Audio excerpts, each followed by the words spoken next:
నా సాలరీ, ఇది నా బోనస్, నేను కొలాబరేషన్ చేసి వచ్చిన డబ్బులు, ఇవి మనకి ఫేస్బుక్ నుంచి వచ్చిన డబ్బులు, ఇవి యూట్యూబ్ నుంచి వచ్చిన డబ్బులు. అలానే నీకు నా తరపున చిన్న గిఫ్ట్. భర్త సంపాదించింది అంతా భార్యకే ఇవ్వాలి. అలానే భార్యను చాలా మంచిగా ప్రేమగా చూసుకోవాలి.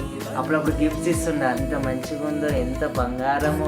పుణ్యం చేసుకున్నాను ఇట్లాంటి భార్య దొరకనీకైనా. అండుకొని ఏం నవ్వుతున్నాయి? 12 అవుతుంది, లేవే. ఆఫీస్కి లేట్ అవుతుంది, తిండి లేదు, తికానా లేదు, బాసనలాడే, బట్టలాడే, ఇల్లు ఎట్లుంది చూడు, పెంట 12 దాకా వంటరా అరే ఎవడన్నా.